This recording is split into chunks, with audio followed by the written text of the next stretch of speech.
Bolí nás záda a chceme jednoduchý recept? Obchodníci nám ho nabízejí. Jmenuje se Kosmodisk a jen málo kdo o něm ještě neslyšel. A tak jsme se zeptali odborníků, jestli nám tento zázrak skutečně pomůže, anebo zda jsou to jen vyhozené peníze.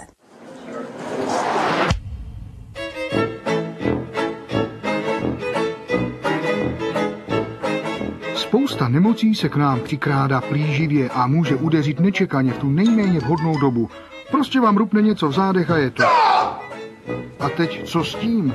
Možností je mnoho, ale ne každá je vhodná či skutečně pomůže.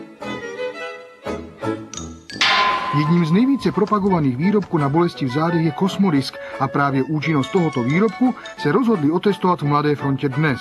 Kosmodisk jsme nechali posoudit 2 pražské renomované fakultní kliniky, a to jednak kliniku rehabilitačního lékařství Všeobecné fakultní nemocnice v Praze a jednak ortopedickou kliniku dětí a dospělých v Motole. Čemu jste dospěli? Ano, tak dospěli jsme k tomu, že tato reklama je nekorektní.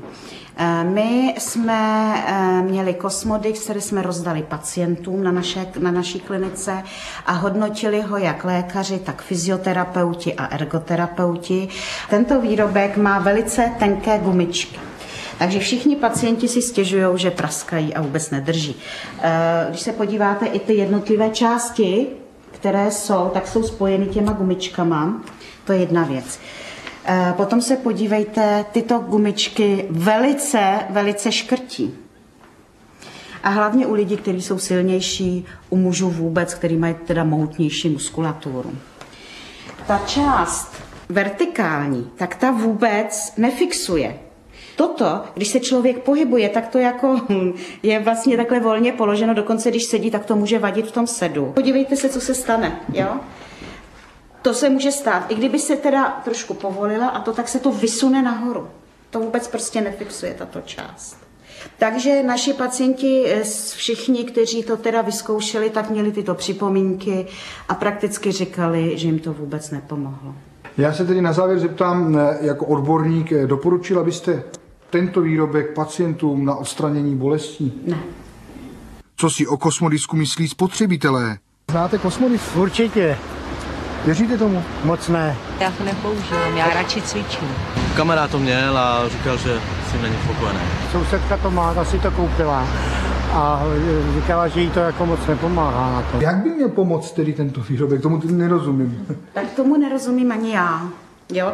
Já jsem ještě uvažovala o jedné věci, že je to psychologický efekt, že člověk, když za to dá ty peníze, tak pak i trošku věří, že mu to snad musí pomoct.